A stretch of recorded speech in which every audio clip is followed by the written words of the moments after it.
Welcome back. Let's get started. We are talking about, we'll be talking about chapter 13 about foundations. Um, this is an ACI 318-14. Unlike other chapters, this is not very exhaustive. My opinion is also not very super informative. Okay, so we'll not talk too much about the code, but then we will look at some portions of the important portions of the code. Um, but then we'll do most importantly we'll be doing a worked out example um, on and that worked out example is such an interesting example that it covers um, most of what you need when it comes to design of a shallow foundation. Okay. Again, structural codes are often very heavy on text but light on visuals. If you go to chapter 13, you will not see a single picture, right? um, my goal is to take these dense complex clauses and bridge the gap with the simple hand-drawn sketches. You will be seeing me today drawing a bunch of sketches. None of them are pretty, but then idea is to just get a hang of for example, how a punching shear area looks like, how a two, I mean, where the critical sections for a masonry column are, where a critical section for a column is sitting on a base plate will be, and all that, right? So we'll these are not pretty pictures, but then idea is to do these chicken scratches so that you can visualize. These visual associations make it much easier for you to recall specific requirements when you are under pressure in an exam setting. In this video, we are breaking down, like I said, chapter 13. We'll not go into the deep foundations, but we'll do shallow foundations. So what is that we'll learn today? We'll learn how to size a shallow foundation, meaning how to find the area of a shallow foundation given the loads. How do you we'll find the difference between Q net and Q gross. That's the most important thing, according to me, when it comes to footing design. And this is where I'll do my best to draw some pictures and explain. So Q net, Q gross, Q net factored. These are very. If you don't know the difference between these things very clearly, then you can't do problems in an exam setting. Again, we are not covering the depth level concepts. We are only covering breadth level concepts, right? For PE and SC breadth level exams. Okay. So now in this one example, we'll also be talking about one-way versus two-way shear. Where does one-way shear happen? Where does two-way shear happen? What are the critical locations if the column is a masonry column? Where is the critical location if the column is a regular column but a column sitting on a base plate, right? And for all other types, how do I find the critical location? Okay, for shear calculation. We'll also calculate the area of steel required. We'll check the footing for flexure. We will calculate some shear capacities, right? Um, we'll do some bearing checks, right? FBN.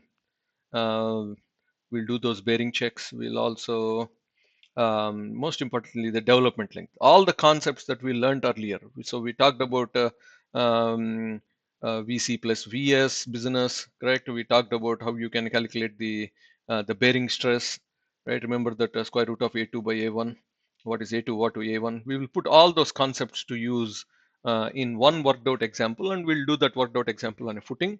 That way, we cover the footing business and also um, um, the concepts. Okay, so footing pretty simple. You have a wall. Let's say you have a wall like that, right? Everyone knows a wall. You can't put the wall straight on sand. So what you do is you come back and make a pad like that and put a and rest the wall on the pad.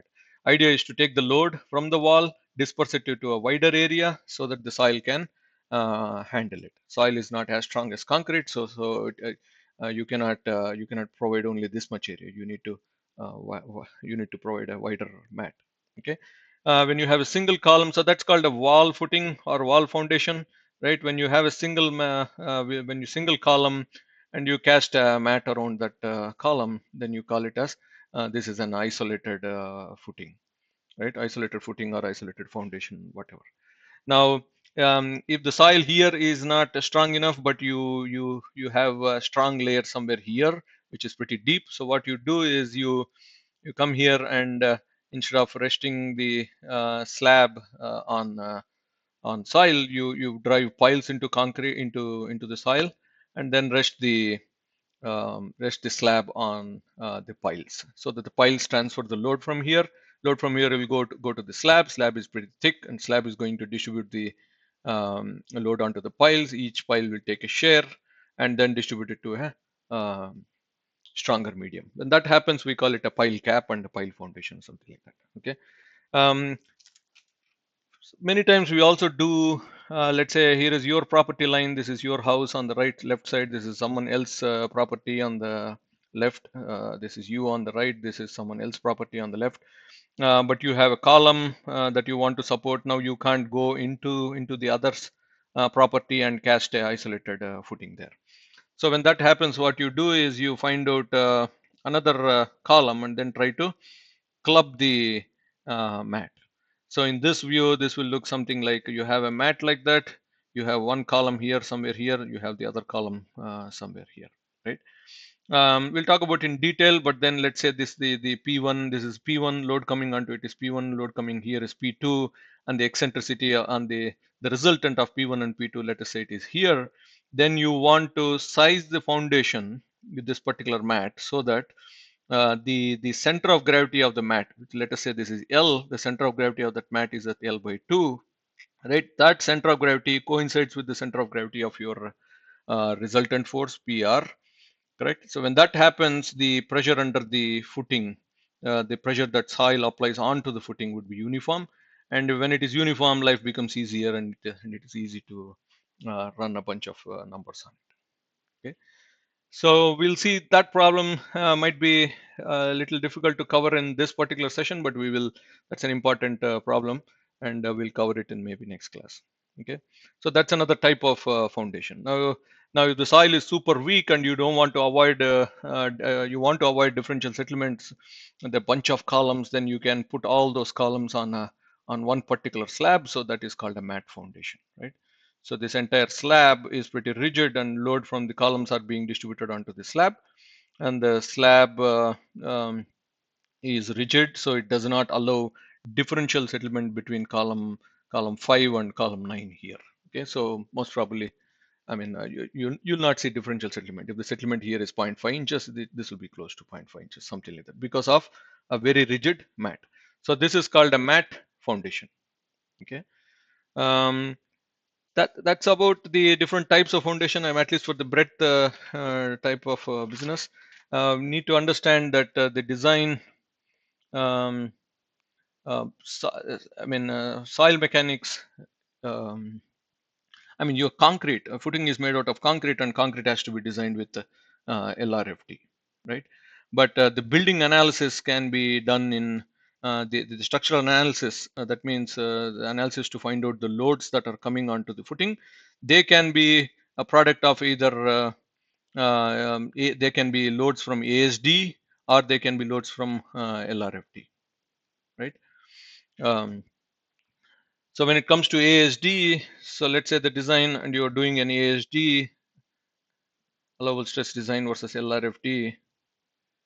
Um, so here you want to sum all your individual service loads. Maybe there are 10 for 10 footings, and you want to sum those, and you want to compare. You want to make sure that the sum is less than the allowable bearing pressure times the area of the footing. Right. This is how much the soil can take, and then you multiply that. Yeah, this is the unit of stress. This is area. So that is force. So you compare that with this one. If this is less than that, then you are good. Okay. So in an LRFD world, that would mean you take your individual loads and multiply with the load factor, right? I equal to 1 to n, right?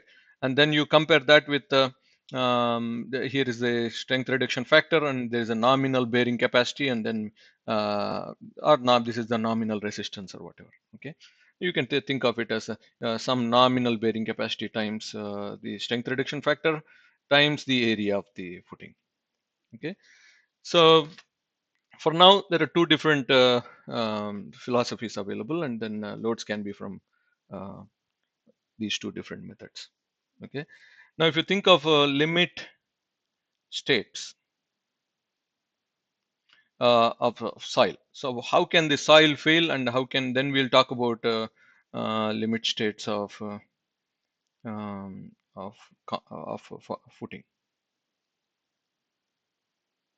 Okay, so when the soil can fail, it can fail in bearing, right? And it can fail. It can fail in serviceability.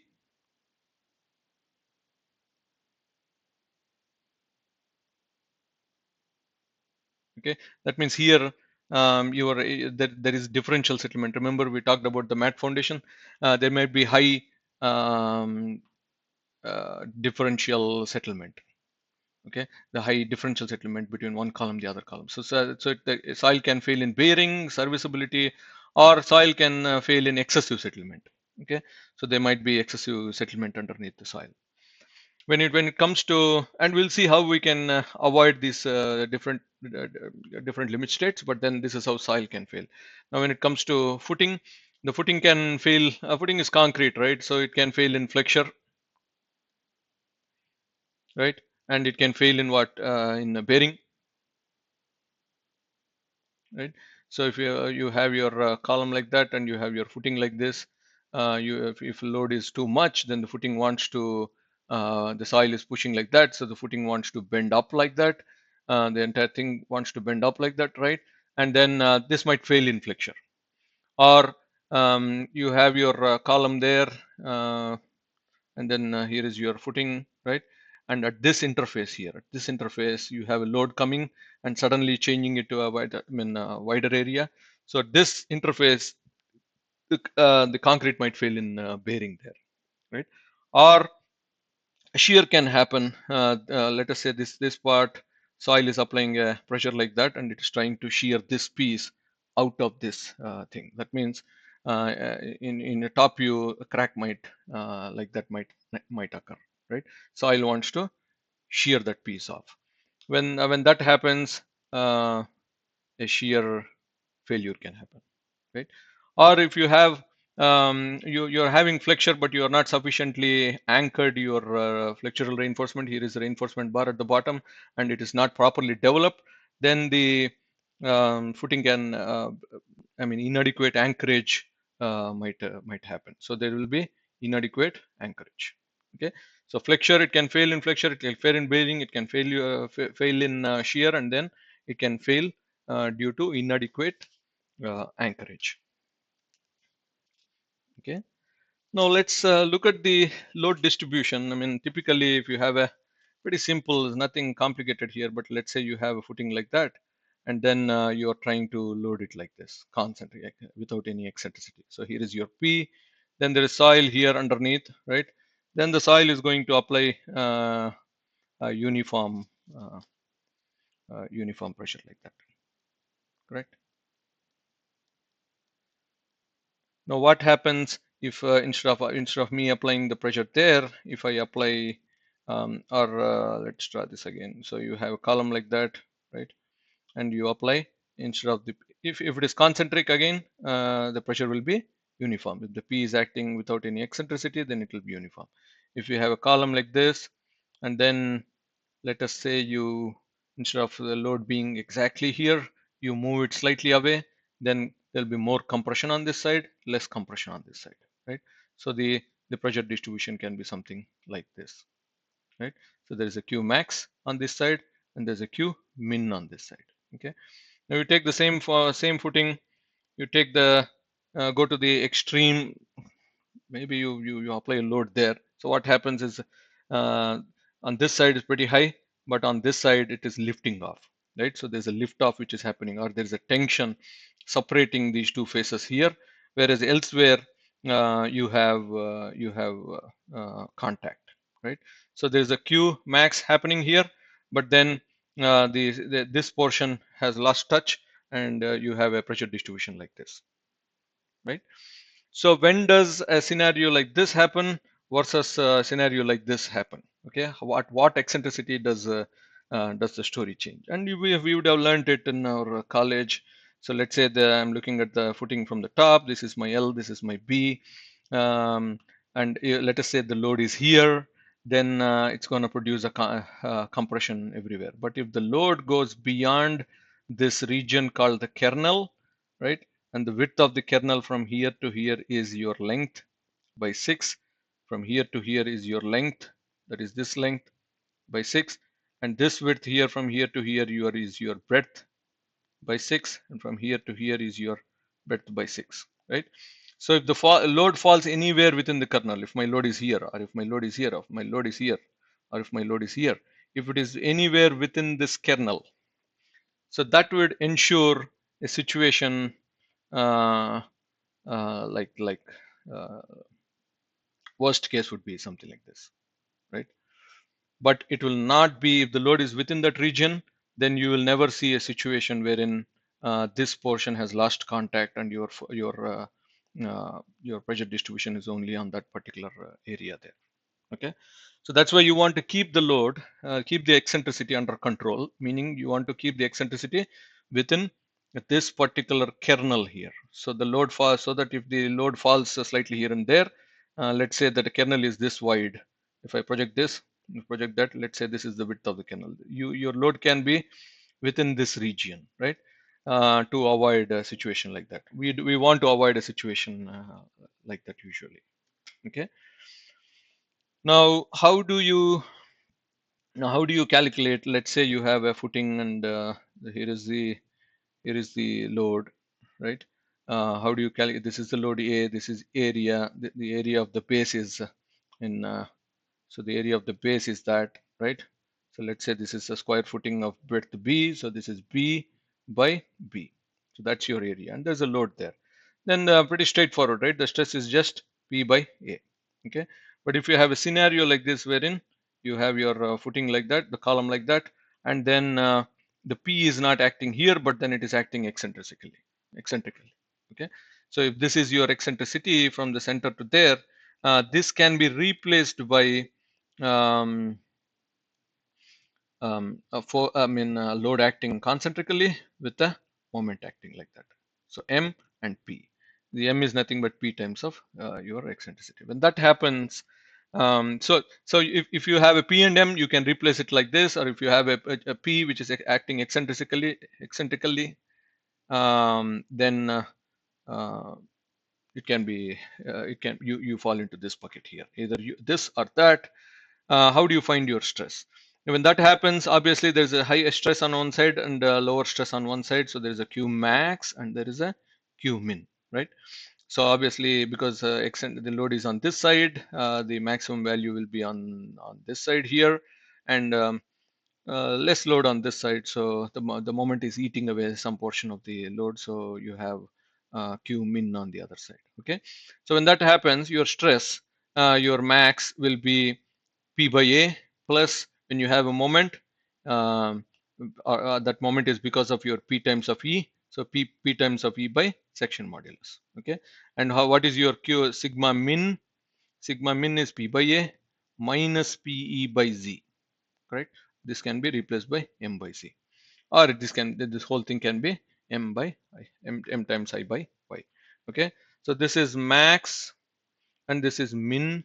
Why is this min? From P by A you are reducing something. Why is this max? From P by A you are adding something, adding a certain component to it. So this value happens here, and this value happens there.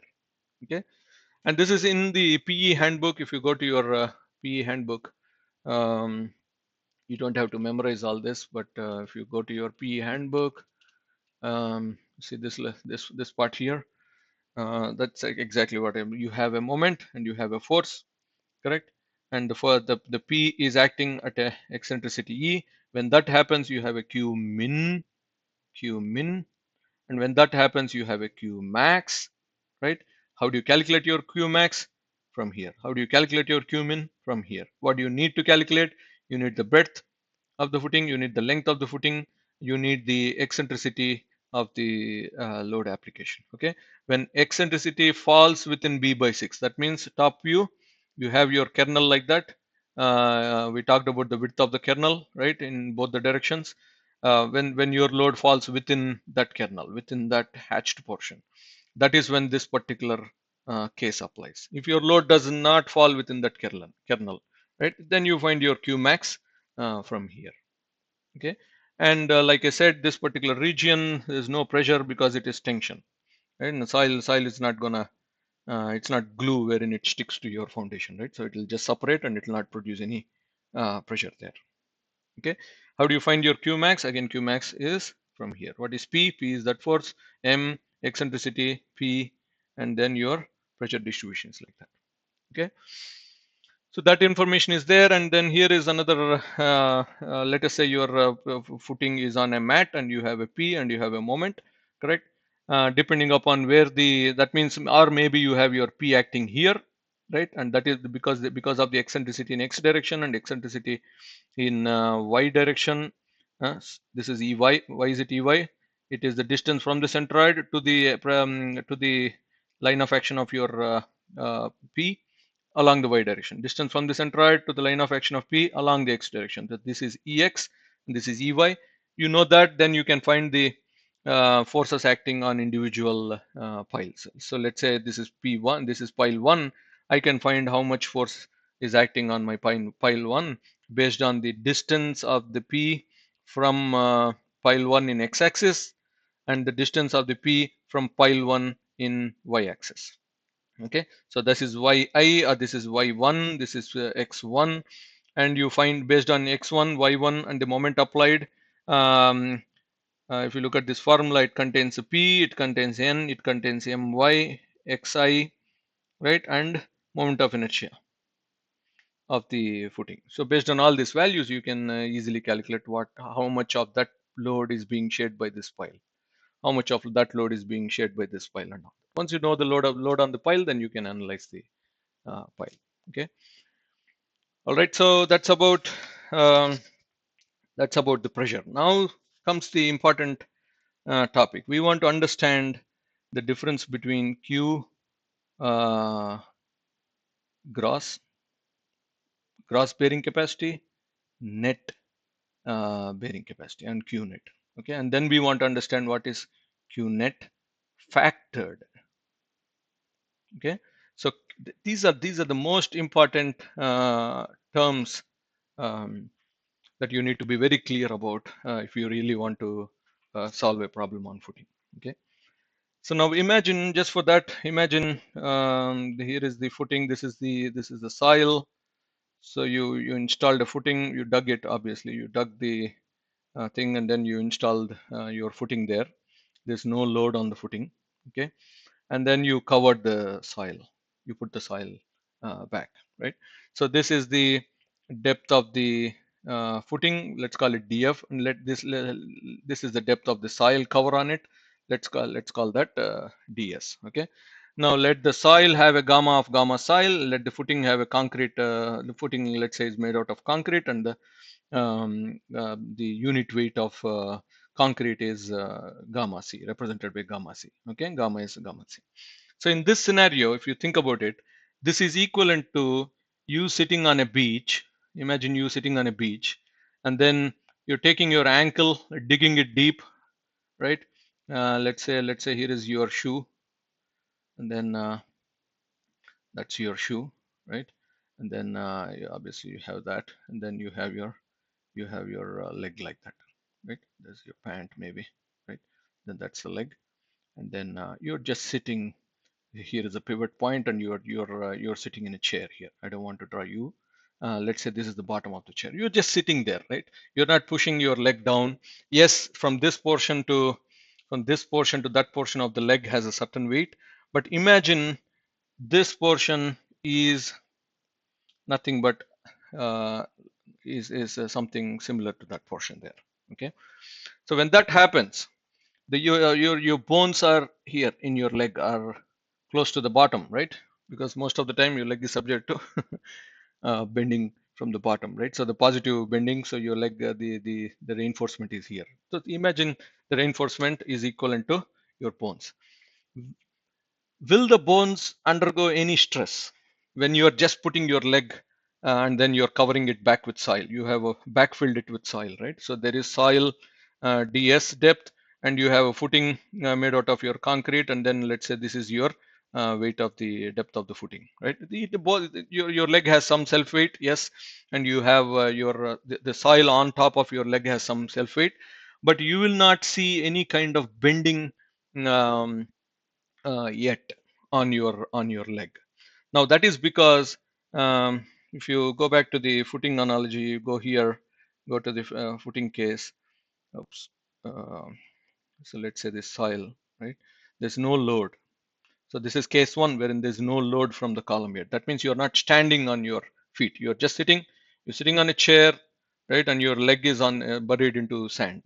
When that happens, the weight of the sand is acting on this portion of the footing, correct? And there will be equivalent pressure developed from the bottom. The soil is going to push that back. The weight of the footing is going to act, right? So weight of the soil was acting here also. So here is the weight of the soil. Now the weight of the footing, let me change the color. So let's say this is the weight of the footing which is acting, right? And an equivalent pressure is being, equivalent reaction is being generated from the soil from the bottom. Okay, so this is the reaction for sulfate of the soil. The sulfate is acting here. There is a reaction there. The um, the weight of the footing is acting downwards, and there is a reaction from the soil. Right. So now all these forces are under equilibrium, and you will not your footing is not seeing any shear or any flexure. Which means your leg here is not seeing any shear force, um, nor is it seeing any bending moment yet. Okay. So that is a situation. Um, so that is one situation. Now if you imagine for just for a second that you are the soil particle, you are the soil here, right? You are the soil here. So if you are the soil there, you still feel the weight of gamma soil times the depth of the soil plus gamma concrete times the depth of the footing there. You will still feel the weight of that, right?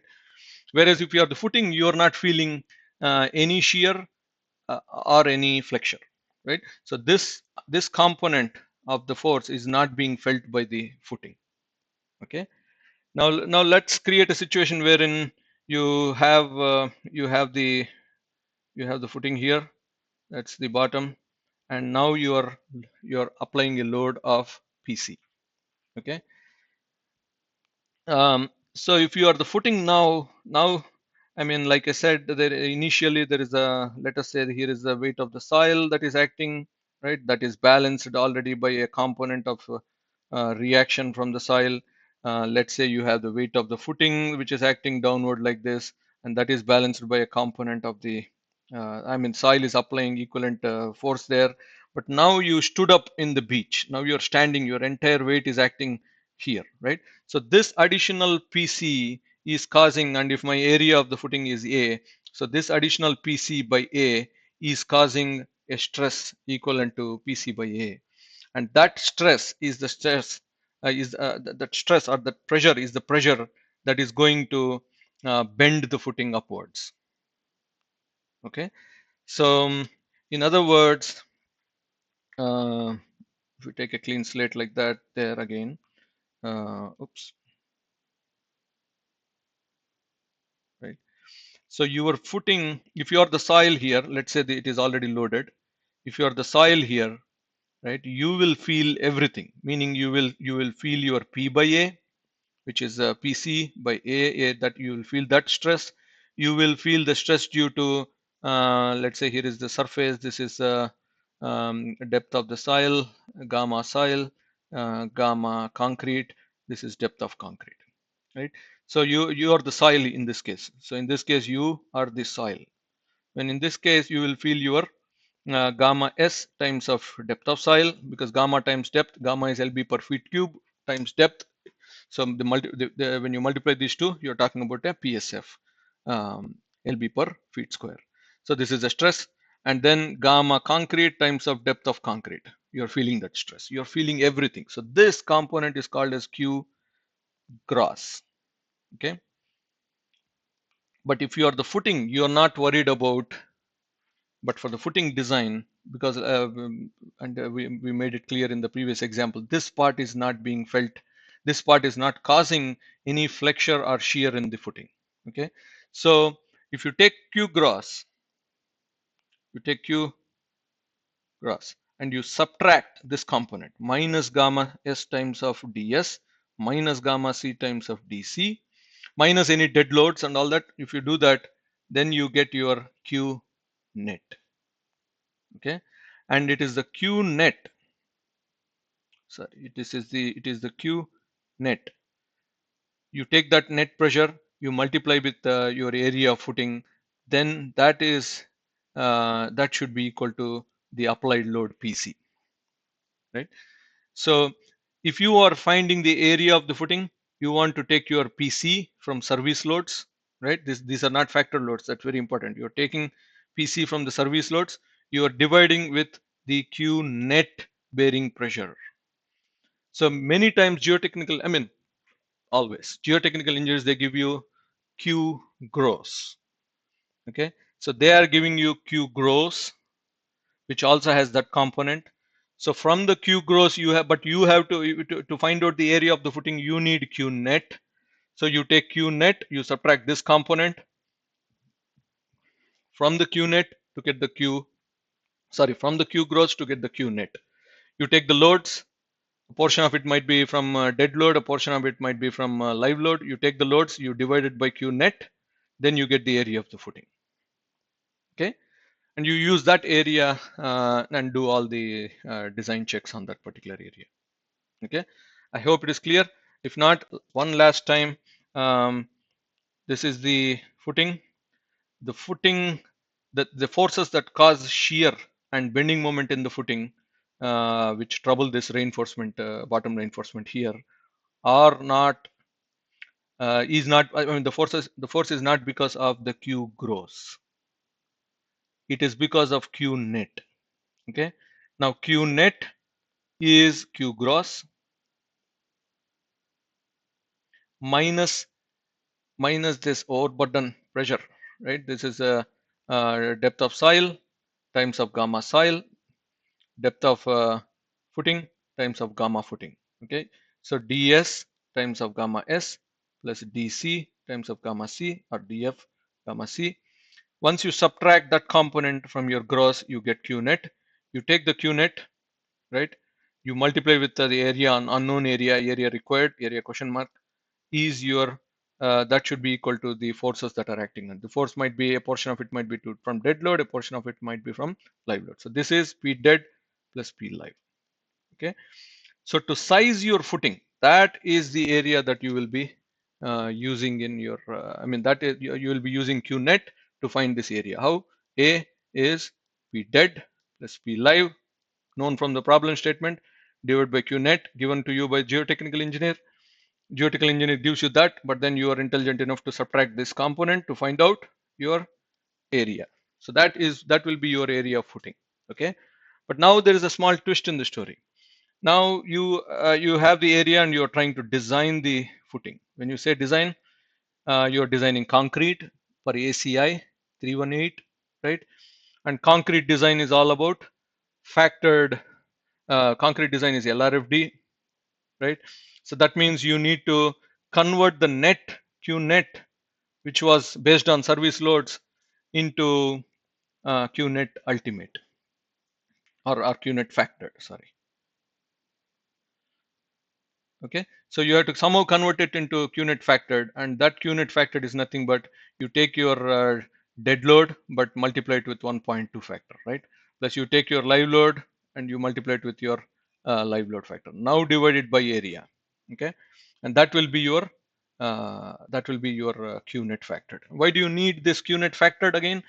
You need the QNet factored because you want to find out um, um, the flexural, you want to calculate the area of steel required because of the Q-net bending it. So let us say this is the we'll talk about critical sections. Well, let us say this is the critical section for bending, right? In plan view, that means your concrete, your footing is there, and you're talking about that area. On that area, you have your Q-net factored acting, right? This is not Q-net, this is Q-net factored. It is a function of QNet, but it's not. It is not It is a function of qnet, but you have to calculate this. Let's say you calculate that. Now you know that the let us say this is x, and this is, let us say this is y or b, breadth of the footing.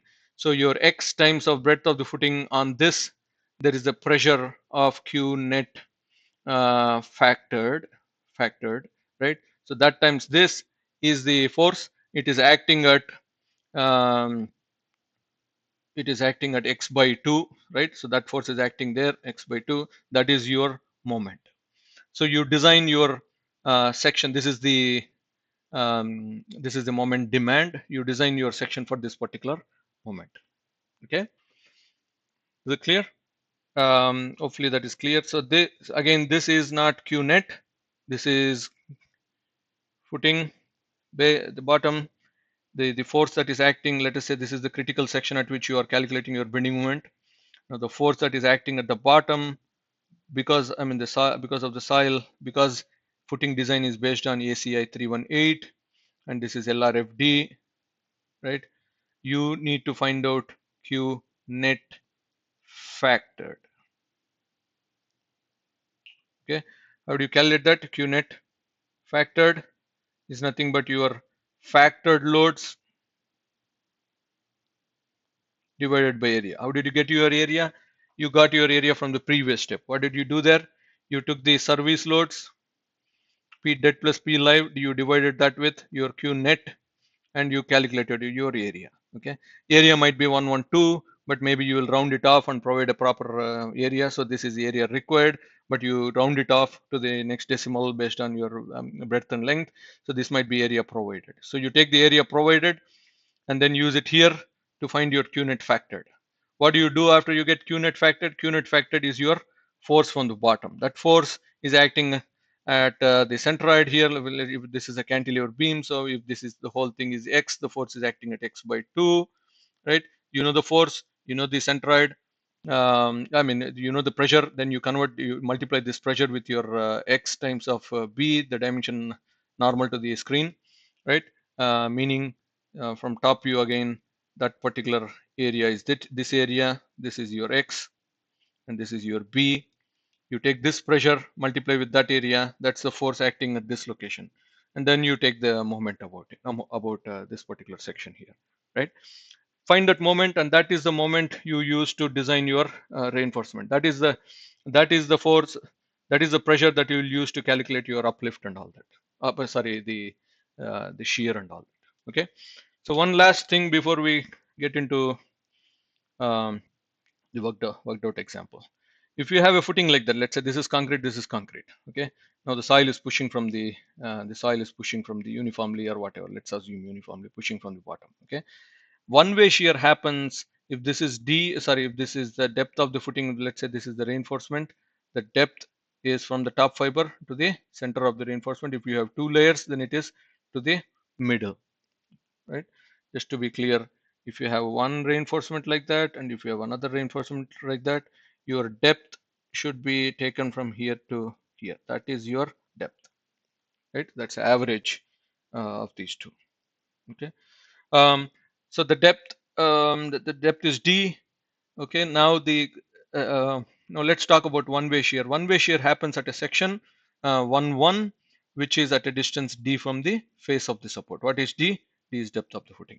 Okay, so that's about one way shear. Two way shear, or in plan view, it will look like this. You have a column, then this is your critical section, which is from the face of the support to here. It is d by d from the face of the support, not d by 2, d from the face of the support, right? And that is the area which will take the pressure from the bottom. You take the pressure and multiply with that area and calculate your shear. Okay, you take the shear and then check it against the shear strength and compare them to make a conclusion. Okay, now if two-way shear on the contrary, um, we talked about it in previous videos extensively, happens at a distance d by 2 from face of the support. Okay, so that is the uh, critical section for shear. Okay, uh, plan view, right? Your two-way shear is happening in that boundary. Okay, so that boundary, the perimeter. So this is B1, this is B2. The length of that boundary B3 and P4. So your B naught is a perimeter is B1 plus B2 plus B3 plus B4, right? And if you look at it in a 3D view, um, I mean, it's important to visualize the shear area, punching shear area. So let's say this is the B naught, this is B1, B2, B3, B4, right? It is this area here, right? So that plus this area, that plus that plus that. So that is the shear area, meaning you take B naught multiplied with the depth, then you're talking about B naught times of depth is that area. Okay, so your force is the punching force is being distributed on that area. You take the force divide that area, you get the shear, and then you compare that with your shear strength. Okay, um, not that straightforward, but then we talked about it in two-way slabs, and we'll be doing a problem wherein you will see all this coming into action. Okay, so that's our punching shear. When there are, I mean, there are some unique things like if you have a concrete, um, if you have a column like that and it is on a footing, this is a masonry column, right? If it is a masonry column, then let's say that this is the center line, then um, center line, then it is, I think, d by 4 from the center to a distance. You take this distance by 2, so d by 4 is your uh, critical section. That's where your critical section for a masonry column is. If you have a column sitting on a base plate, you look into the code, but then somewhere it is given that when you have column with a base plate, this critical section is between this and that, midway between that and that. Okay, so if this is S, then this is S by 2, and this is S by 2, right? So that is the critical section when you have a column with a base plate. Okay. All right, enough of the theory. So let's get started. We'll define a problem and then start working out all the details. Okay, let's pull up the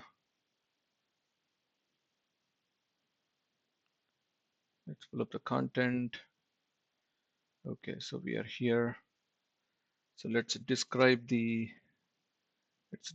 problem. Okay, so looks like we have a footing. It's a pretty famous problem, but it's a very good problem because it covers every detail. I mean, we talk about every little detail here. Okay, so let's say from here to here, this is all soil, right? Um, firstly, this is 18 inches wide, right? The column itself is 18 inches wide, and the column is seeing a dead load of 400 kips, and so these are all service loads and the live load of 270 kips. Okay, so PDPL, and then there is a basement. So firstly, this is 6 inches, right? And the gamma soil here, the weight of the gamma soil is like 120 lb per feet cube, right? And then we need to find out what this is, but the gamma concrete is 150 lb per feet cube. So your gamma concrete there.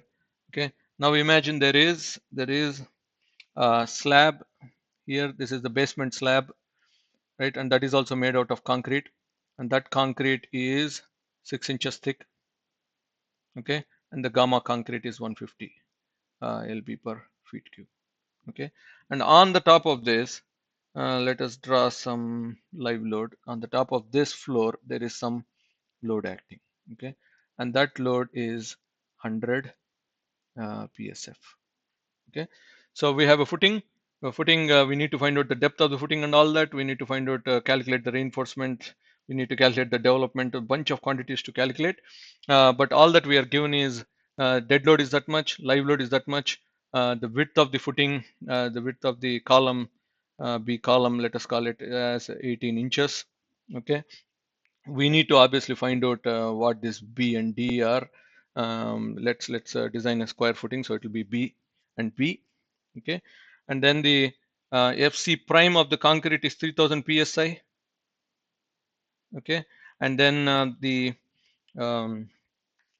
what do you need? You talk to a geotechnical engineer and he'll tell you that if you are doing a dead load and a live load combination, then my Q allowable is 6000 PSF. So that is from input from geotechnical engineer. Okay. So now let's see how we can size the footing, how we can find the area of the footing and all that. But before we solve, uh, the important thing to note is this Q allowable is gross allowable, right? So that is Q gross.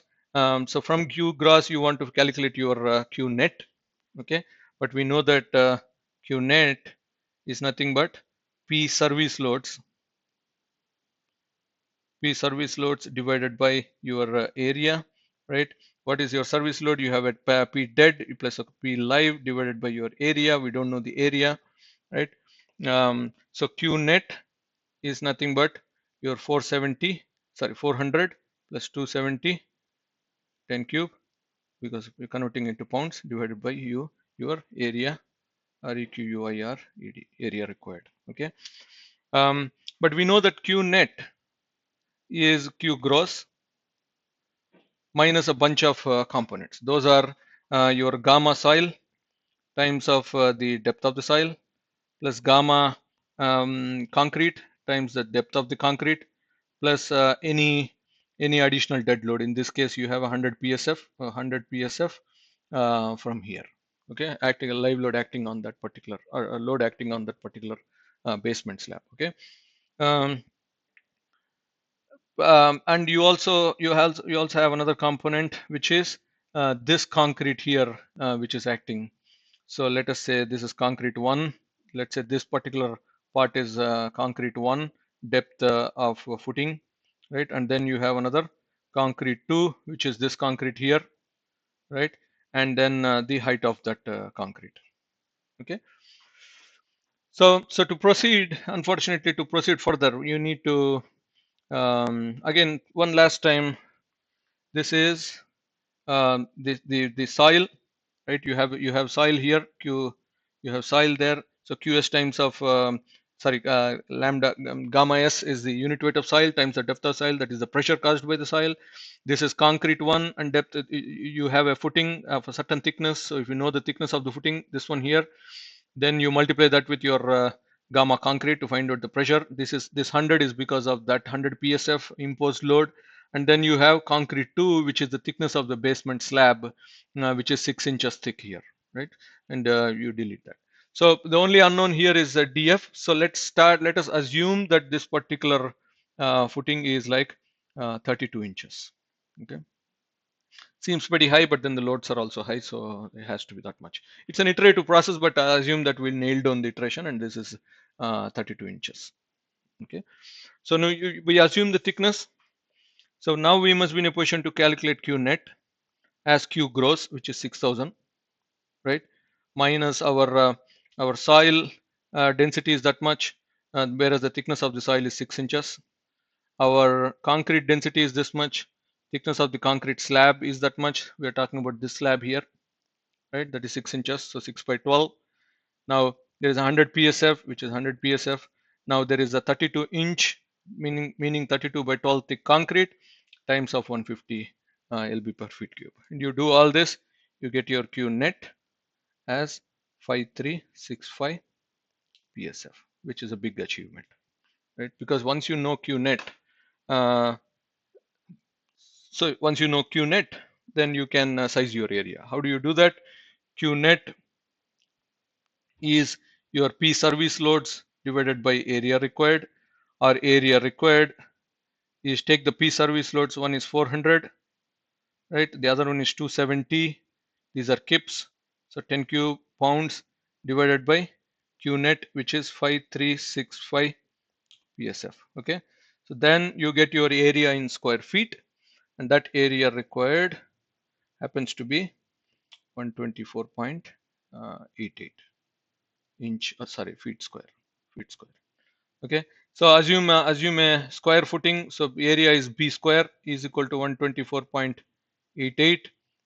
The B is square root of 124.88, which is nothing but 11.175 something. Okay, so we can't do 11.175634 sized footing, so we will do 11.2 feet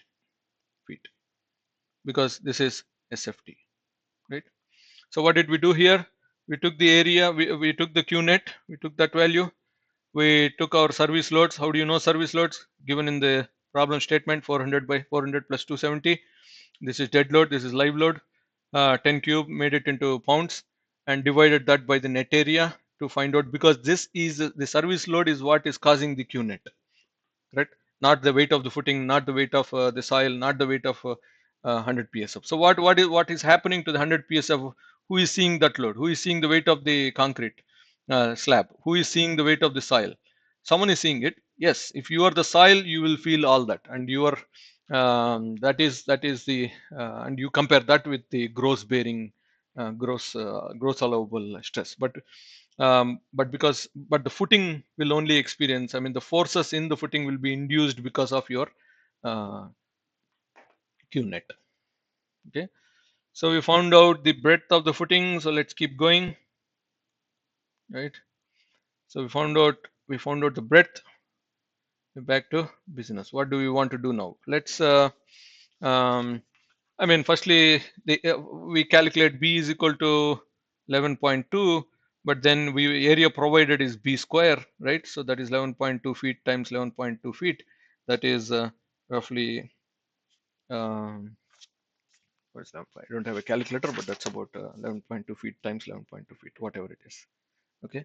Now let's check for, let us do this main check. It is called, let's check for one-way shear. One-way shear. Okay. Now here is the footing again. Now we know some dimensions. We know that the depth of the footing, overall depth is 32 inches, right? Let us assume that this is a number 8. We have to check all this. Let's assume we are using number 8 bars, and let us assume um, um, number 8 bars going in the other direction also. Okay, so what is your effective depth? So effective depth is total depth minus there is one diameter, and because this is in the ground, let us assume a clear cover of 3 inches, right? So clear cover is 3 inches. First diameter bar, second diameter of the bar, right? So that is your thing, and effective depth is from here to here. So that is your depth, correct? So how do you calculate that? You take the effective depth, you take the total depth, minus you subtract you should subtract the clear cover first, right? This is 8-inch number 8 bar. You subtract the clear cover, or let me strike this. Depth, take 32, subtract the clear cover 3 inches, delete 1 bar diameter, right? Number 8 bar is 8 by 8 inch, which is 1 inch in diameter. So you end up with 28 inches. That is your depth. Okay. Now, looking at the plan view, we know that one-way shear, if this is your column, one-way shear happens at that face 1 1, and that particular section is at a distance of D from the face of the support. So that means from here to here is 28 inches. Okay, so if you know from there to there is 28 inches, then you can, and you know the width, the total width of the footing is 11.2 feet. That means to the center, this is 11.2 by 2. From here to here, this is 11.2 by 2, right? You take 11.2 by 2, you subtract the width, half of the depth, then you subtract your 28, then you can find out this particular width there. That particular width comes out to um, 30.2 inches. Okay, so this is just a basic arithmetic. I don't want to do all that, but if you want, you take your x is what you want to find out. 28 inches plus 18 by 2, that is your 11.2 feet times 12 by 2. This is all in inches. Okay, anyway, so you find out that projection is 32 feet wide. Okay, so 32 the area being hatched uh, is the area. Again, let me draw a clean picture here. You take the column, this is the column, here is a critical section. The critical section, width of the critical section from this edge is 30.2 inches, right? And this is our 11.2 feet width. Okay, So that is exactly where the critical shear is happening. Now, if you look at this whole thing from this view, that means you have a foundation, you have your column there, your critical section, let me project that, is roughly here. Okay. And that means your pressure is acting like that. Okay. So the pressure times this particular hatched area is going to give us our uh, net force, which is trying to shear this particular footing, right? But the catch is to find out. So this pressure is nothing but Q net factored. Why factored? Because we have to find the factored load so that we can calculate you can do your concrete business, right? So how do you find Q net? This is the most important part. Factored. How do you find that? This is because of the factored load. So you take 1.2 times of P dead plus 1.6 times of P live and you divide that with the area provided. Okay. So what is 1.2 times P dead 400, 1.6 times P live 270, area provided is 11.2 feet. So 11.2 times 11.2. Okay. When you do that, your Q net factored is 7.27 KSF. Okay. So we found out Q net factored, right? That is this value here. So this is 7.27 PSF. Okay. What do you do with that Q net factored? Again, one more time. So here bottom, this is the footing. Here is the critical section area, critical section, that is 30.2 inches from that edge, right? And your Q net is acting on that area like that. How much is that? 7.27 KSF. So that times the plan area. That means that times the plan area. Here is this one. This is the critical section. This is your area. 30.2, 11.2 feet, correct? So 7.2 KSF times this one, this area is your shear. Okay. So the shear demand, the shear force upwards, this is the demand, right? Because soil is pushing the footing by that much. How much? The pressure, net factored pressure times your area. What is the area? 30.2 inches wide, right? So that means 30.2 inches by 12 feet wide and then 11.2 feet long. So that will give you 204.92 kips, right? So this is the demand. This is how much the soil is pushing the footing by. Okay. Now can the section handle it? Okay. That is a simple question, right? Because if you have a beam of that deep, how do you find its shear capacity? Okay. The strength times your strength reduction factor. So that is the design strength, right? So it is nothing but strength reduction factor. What is times your concrete shear strength of concrete? So what is the strength reduction factor in shear is 0.75 to lambda root FC prime. We talked about in our previous videos. FC prime BW times of D. Okay, 0.75 to normal weight concrete, 3000 psi concrete.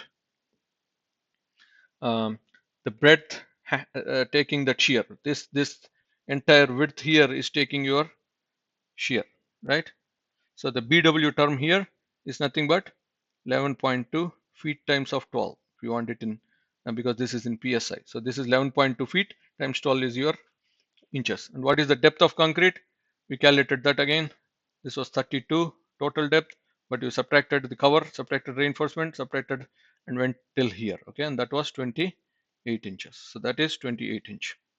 Okay, now you do all that and you end up with um, your shear strength, the factored shear strength. That means nominal times strength reduction factor, 178 kips.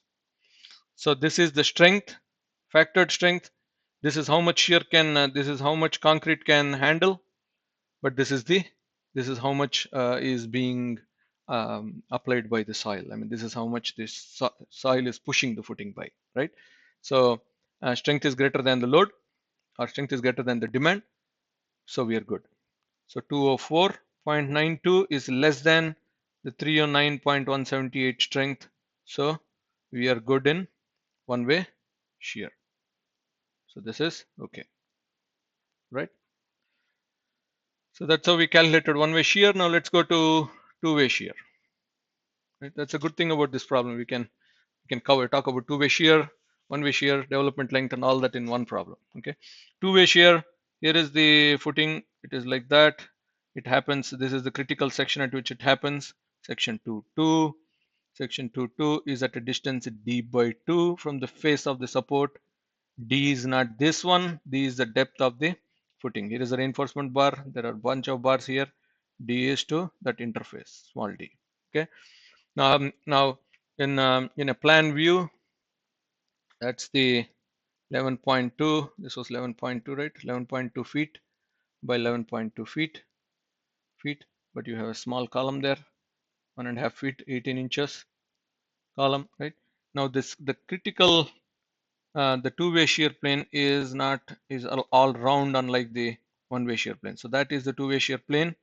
What is the width of this one? B1. How do you calculate B1? B1 is nothing but the width of the footing, which is 18 inches, right? Plus d by 2 on one side, plus d by 2 on the other side, right? So that is nothing but 18 plus 1d, which is 18, plus d was 28. So this is B1. Okay, so that is just this width. How much is that? How much is that? How much is that? Same as B1. So B naught is the width of the entire perimeter. This is the code terminology. It is 4 times of B1. 4 times of B1, which is 4 times of that. This is a bracket term is 46. So this is 184 inches. Okay, so this entire perimeter is, how long is that? 184 inches times the depth, that is the area. Okay, now how do you find your two-way strength? Two-way strength is not just 2 times lambda FCK, your FC prime business. Okay, we see from the code, we talked about it in the previous videos. Go watch them if you have not watched them. FC prime times of your BW times of your depth, right? Your depth. So that is one. Where, but there are a bunch. You have a column 2 plus 4 by beta times of root FC prime times of BW times of D. Okay, there's another term called 2 plus alpha D naught D by B naught times of root FC1 FC prime times BW times D. Okay, since these terms are constant, you don't have to spend time calculating them. Calculate that, calculate that, calculate that, and then pick up the least of 1, 2, and 3.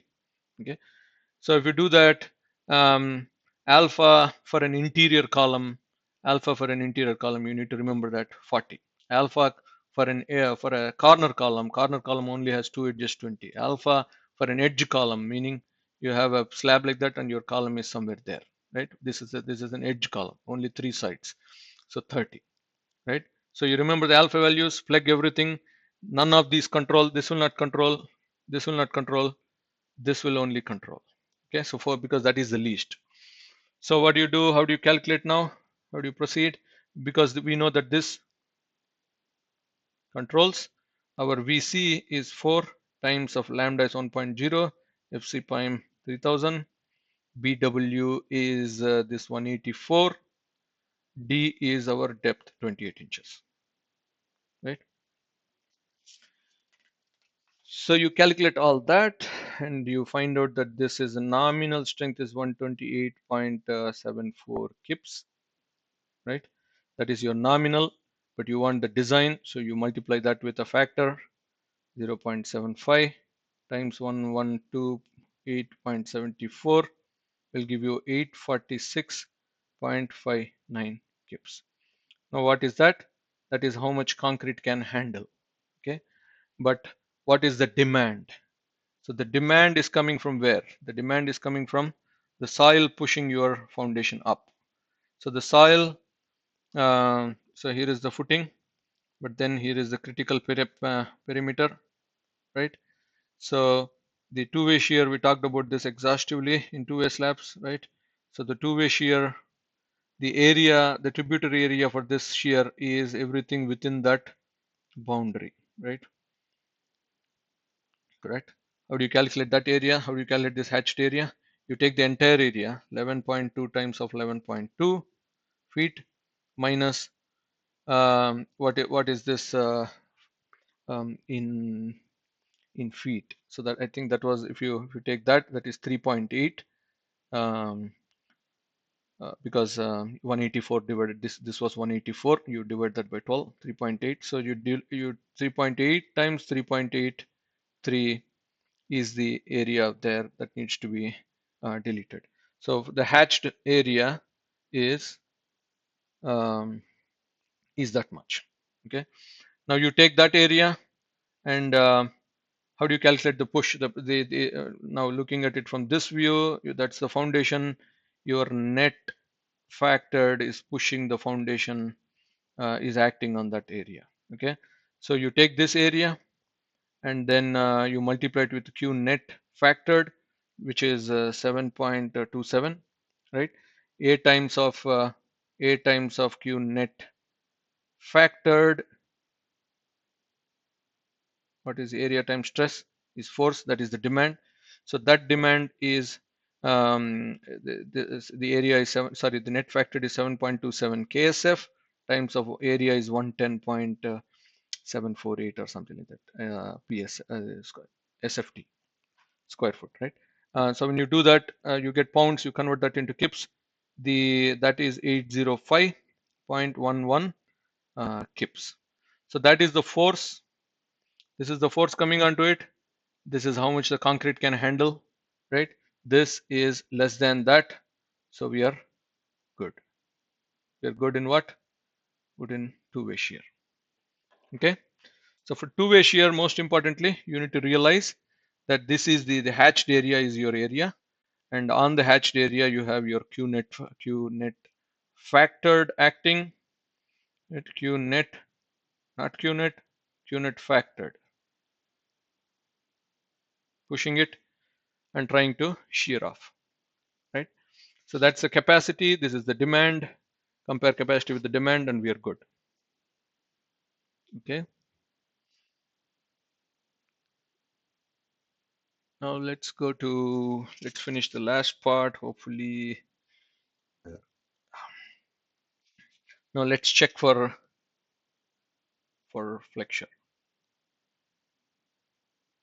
right? Check for flexure. Meaning, idea is to come up with uh, reinforcement required, right? So you have to calculate how much. Here is your column again. Here is your footing. You want to provide, this is the main reinforcement resisting because the footing is trying to lift up like that. How do you find that AST? Okay. Now this is like a two-way slab. So this is like you try to design it as a beam, right? For example, top view. This is the footing.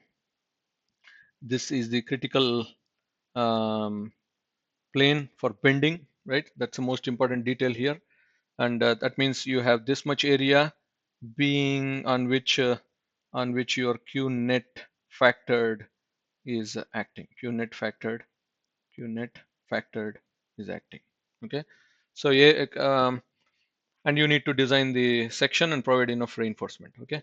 So that means you want to design this as a tension controlled so that you can keep your phi factor as 0.9, right? So this is an assumption. We have to come back and check this assumption. You are assuming that this is a tension control section. That means the steel, the strain in the steel, it will be, after the design, it will be much greater than 0.004 to be called it as legal, and it will be 0.005 so that it falls under the uh, flat plateau there for the stress reduction factor. We talked about all these things in detail. Go to my previous video so that you can find information about that. Okay. So this is an assumption. So assume, and we have to come back and check this. Okay.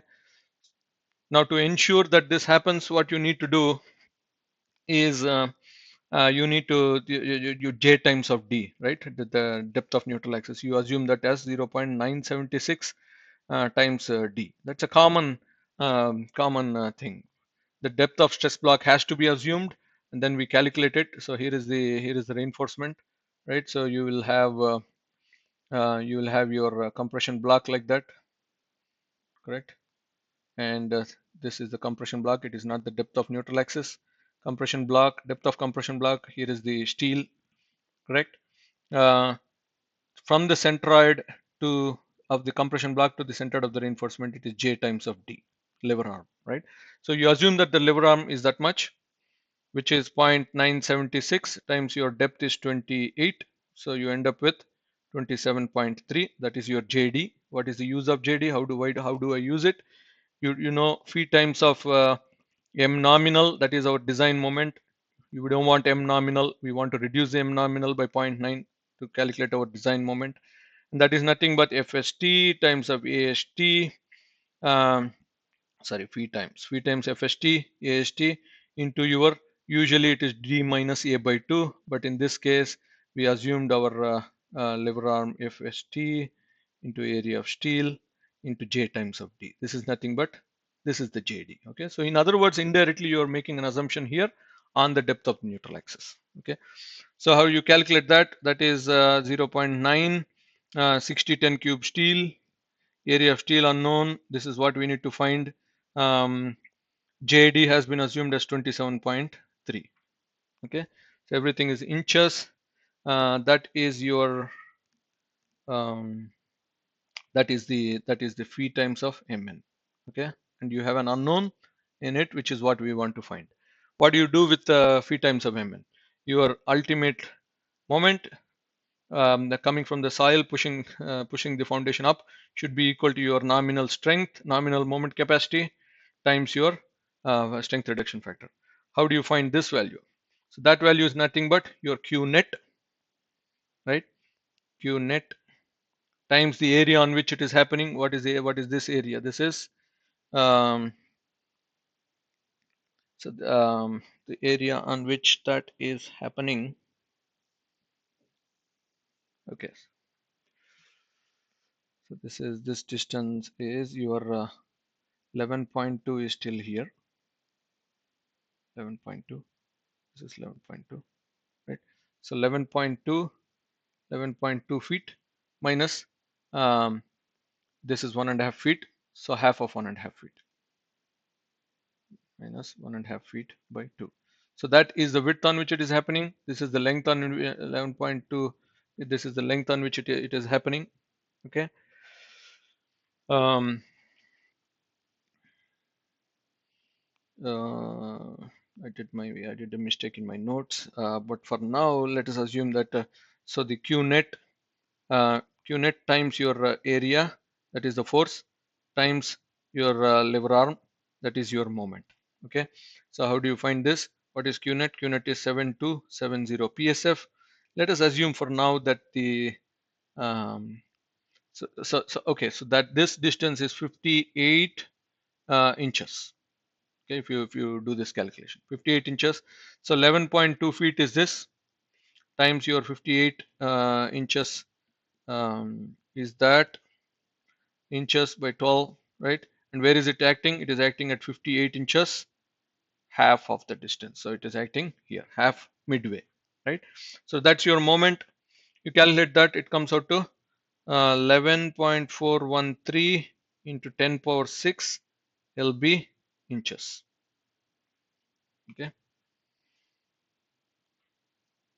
So mu is 11.413 into 10 power 6 inches.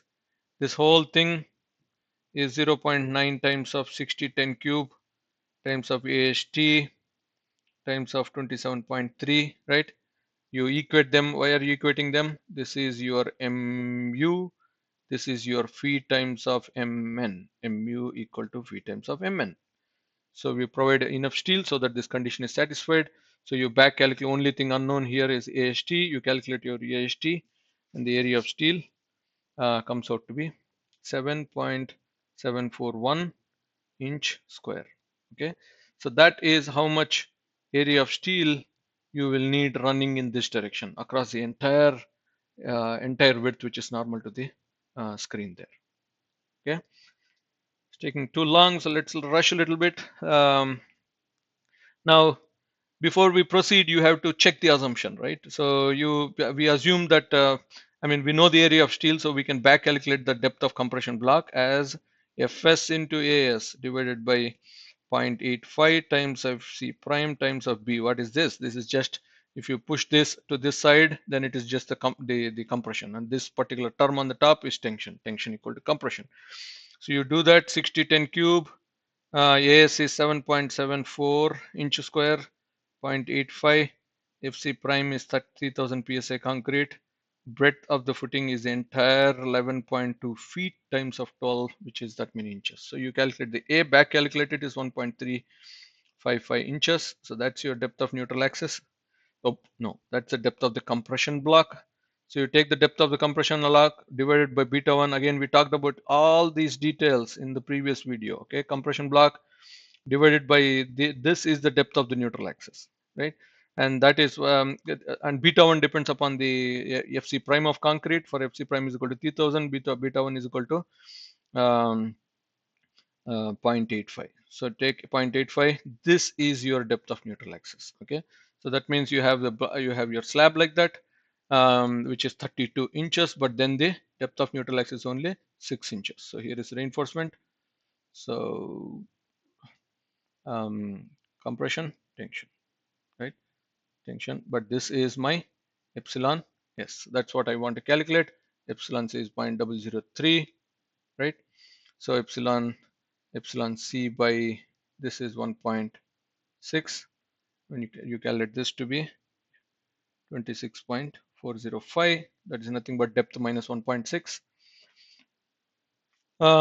So you calculate epsilon C by 20, sorry, so 0.003 divided by your 1.6 is nothing but your strain in steel by 26.405. You calculate, you find out epsilon s, which is 0.049, much larger than 0.004, much larger than 0.005. Okay, this makes it legal.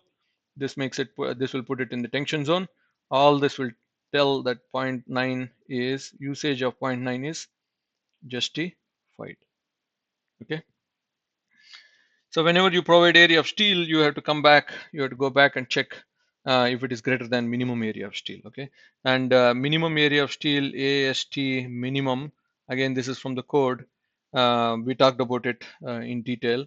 This is the maximum of a bunch of values. This is the maximum of, I think, 0.0018. You should be careful. You should not pick up the area of steel for a beam. You have to pick up the minimum area of steel required for a two-way slab. So 0.0018 6010 cube, which is Fy, divided by 6010 cube.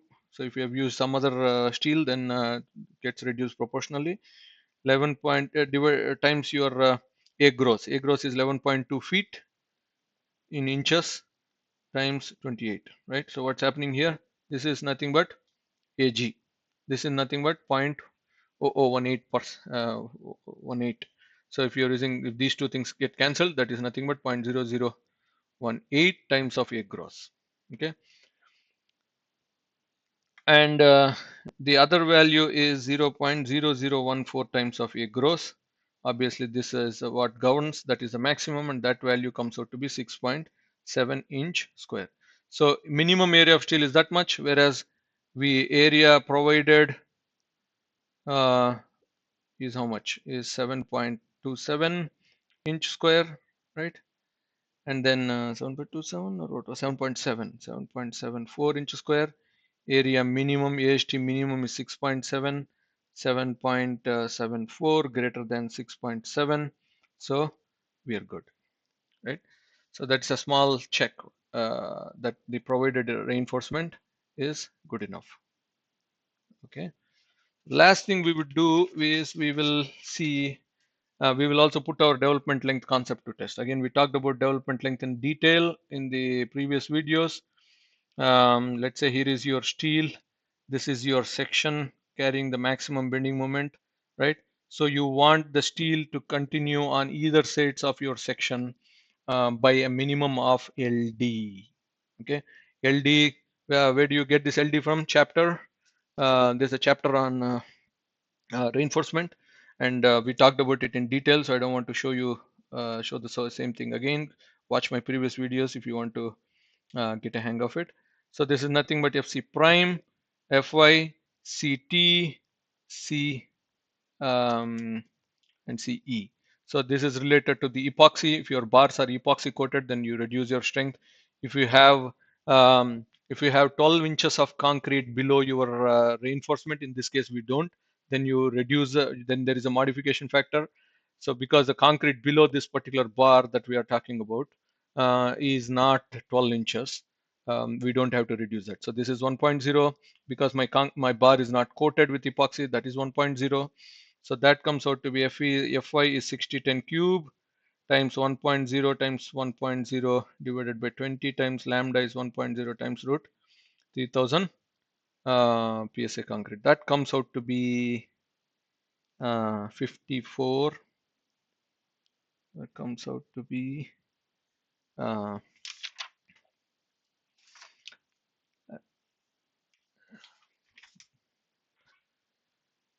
let's check that value. I didn't calculate that explicitly, but all that you need to do. Let me see if I can calculate that real quick here. It's and that is just the development length. That length will come out to be 54.8 inches. 54.8 inches. Okay. So now, so that is the development length required to develop full yield strength in steel, right? Um, and you have to come here and then based on the geometry check if this length here, that means from here to here minus the clear cover, so that is the length of your bar, right? This is one dimension. Let's call it distance 1. This will be obviously greater than that, so let's call it distance 2. You don't have to check D2 because your D1 will be the smaller. You compare D1 with your 54.8. If your D1 is greater than 54.8, then you're good. Okay, now how do you calculate D1? Real quick, running out of time, but then you take 11.2 by 2 divided by the half of the footing minus 18 by 2, that is half the width of this one minus your cover of concrete. This is 55. Okay, that's how much you provided, but you only need 54. So we are good in development length. Okay. Um, there are a few other checks. There is a bearing check that we need to do because you have concrete. Let us finish it if possible. That way, let's see if we can quickly finish the bearing checks.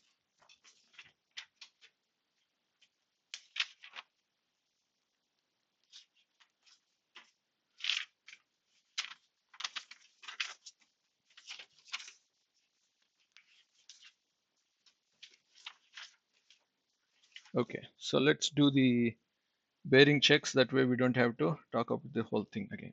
Now check for bearing. Okay, so where is this happening? So you have your concrete column like that, and you're resting it on the footing. So this interface here, your column, the column load, which is P dead and P live, is directly transferring here. Okay, so can concrete handle that? Okay, where did we see that? There is a chapter specific chapter for bearing, wherein phi times of Bn should be greater than your B ultimate, right? Um, what is the so phi times of Bn, your phi times of Bn, your Bn should be the max of these values. We talked about it in our bearing during bearing discussion. A2 by A1.85 FC prime times of AG. What is A2? What is A1? We'll talk about it. or we should 0.85 FC prime times of A1. Okay, I think lesser of these two is your uh, times phi, times phi, right? So you have to calculate this, you have to calculate that, find the lesser value, that is your this one, and then you compare that with um the factored load, which is 1.2 times P dead plus 1.6 times of P live, and see if you meet the requirement. Okay, so A2 and A1, how do you calculate that? What is A1? A1 is the bearing area here, right? So that is nothing but plan view, the column size, which is 18 inches by 18 inches. Okay. A2 is a little bit tricky because you have to disperse the load in, I mean, this is in, this is all in the code, 2 by 1 fashion, right? You have to disperse the load 2 by 1 fashion and find out where it cuts and find out this width. Okay. So from here to here, the distance available is 58.2, right? So divide that by 2, then you get this location of the cut, because this is a 2 horizontal to 1 vertical business here, right? And you will find out that it will cut at you'll find out that it will cut well before the 32 inch depth, 32 inch depth, right?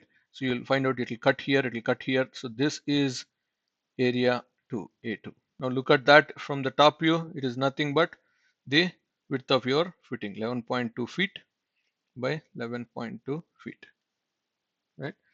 So A2 is 11.2 feet by 11.2 feet.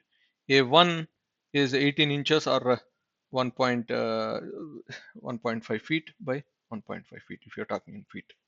Okay, so you calculate A1, A2, then you know this as square root of 3000. AG is again this area here, right?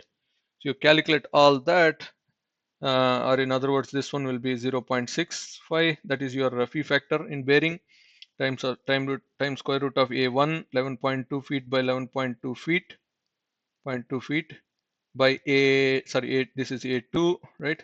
And A1 is 18 inches. Okay, let's do this. So this is 11.2 times 12 in inches square by 18 inch square.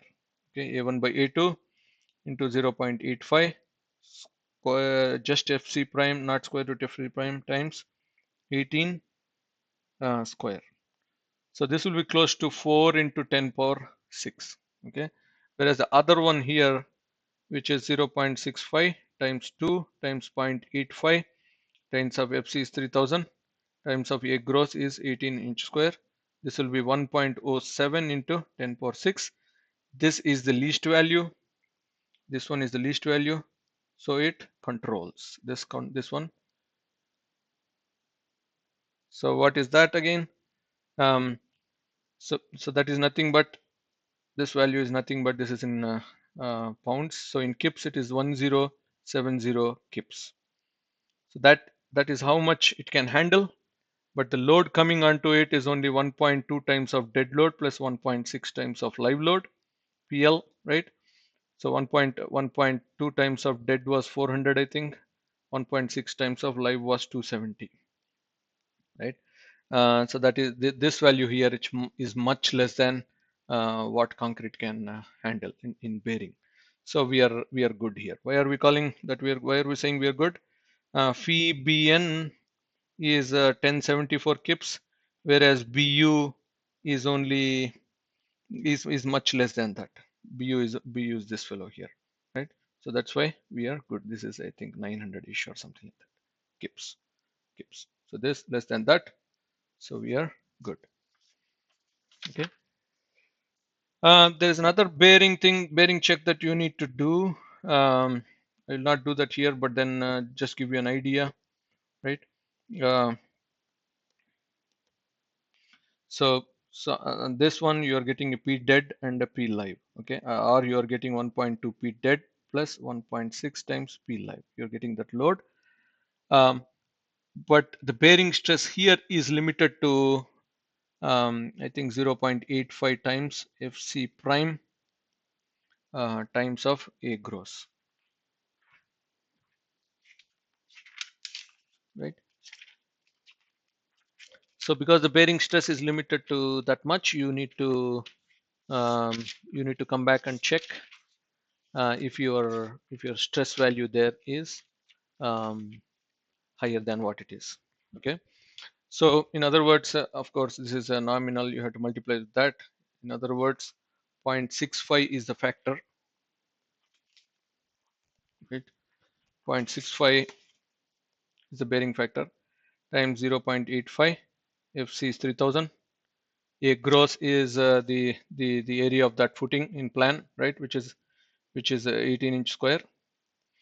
That comes out to be 895 kips, right? Whereas your P dead plus live, this particular thing number here is 912 kips, right? So this value here is 912 kips, whereas the bearing, it can maximum bearing it can handle is 895.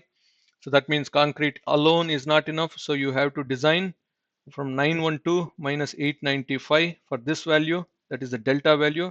You have to design your double reinforcement. That means you want your reinforcement to take some amount of load, right? And that load is so FST times of your area of steel. Okay, so you calculate, this 6010 cube, this one. Phi value is 0.65 in compression, right? So you find out your area of steel, that is 0.44 inch square, and you provide double reinforcement for that value. Okay, so again, we covered a lot, um, but real quick, if we have to review this, we were given a footing, we were given some dead load, we were given the thickness of the basement slab, we were given the PSF, the live load acting on the basement slab, we were given the unit weight of soil, and the height of the soil was like 6 inches. Gamma soil is 120. We were asked to calculate the height, depth needed for the footing, the reinforcement, and do all necessary checks, right? So the first thing we did was we found out our Q net. Q net is from Q gross minus your Q net is the most important thing. We found out that it is Q gross minus something. This is just overburden, right? You delete all that, then you find out your Q net, right? And then your area required, Q net is nothing but your service loads divided by area required. So you know the service load from problem statement, Q net, you found out the area required. You decided the foundation has to be 11.2 by 11.2. Okay, then we did a one-way shear check. We found out that the critical section is here at a distance d from the face of the support, and Q net is causing the upward force, and then um, this area is under shear here. The shear area in one-way shear, it looks like that, right? Wherein this here it is 11.2 feet, and this is your effective depth 28 inches. So that is area taking the shear. This is how much shear load is coming onto it. We compared the demand with the capacity, and we found out that we were good here. Then we went to two-way shear. Two-way shear, unlike one-way shear, is not on one face, happening all round. Excuse me. We calculated the B naught value, the entire perimeter, and we found out that all these terms do not govern. Only this term governs or controls. So we found out that here this is how many kips it can handle, and then we found out the hatched area. The hatched area is the area on which the Q net factored is going to act. So we multiplied that area with Q net factor to find out our demand. We compared the demand with the capacity, and we found out that we are good. Okay. Then we started to design the design for flexure. The most important assumption we made is this one here, wherein we said it's going to be a tension controlled. So phi is 0.9, but we assumed. So this is the memory trick here. You need to your JD. You have to assume 0.976 times of D. You need that much at least to make it a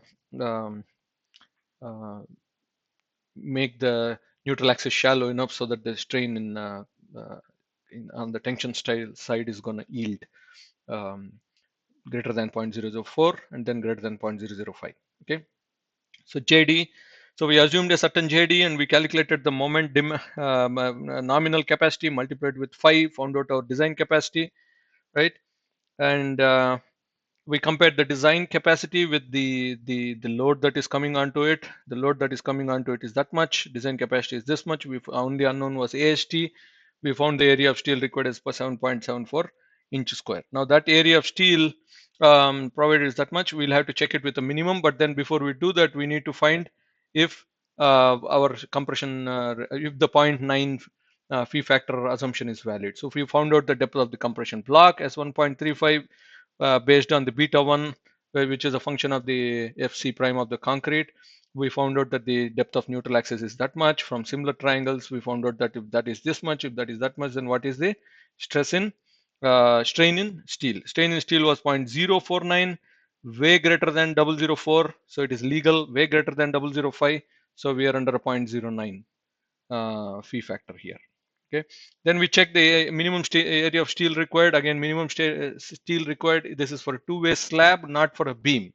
If you go to a beam section, you will find different values and you find that those values are way higher than your 7.4. That's a mistake I did, so I want you to. So a minimum area of steel from here is that much. This is less than that, so minimum area of steel is 6.7, whereas provided is 7.74, so we're good there, right? And then we started to do a development length check. The critical section is there. At the critical section, you need a development length of at least 55, sorry, 54.8, whereas the length provided is 55, so we are good there. Okay, so all the steel is good enough. The development length provided is good enough. Okay, then check for bearing. Bearing happens at this location here, and bearing also happens at this location. So you nominal bearing strength compare that with the ultimate load causing that bearing. Okay, bearing strength, like again force units, minimum of these two things. We found out that the bearing strength is that much, whereas the load coming is only that much, 912. So we're good there, right? There's another bearing interface which is at this section here, wherein the dead load factored loads are 912, whereas the capacity of the concrete is only 895. So we want to, for the delta value, you need to design your double bars. So here is the nominal strength of the double bars. We don't know the area of steel, but we know the force to which we need to design this. So, and this is phi factor in compression, which is 0.65, and you find your area of steel and then provide those bars. Okay, that's about it. Again, we talked about a lot, but most of these concepts have been discussed in the previous videos. So if you have not watched those videos, give it a shot. Thank you.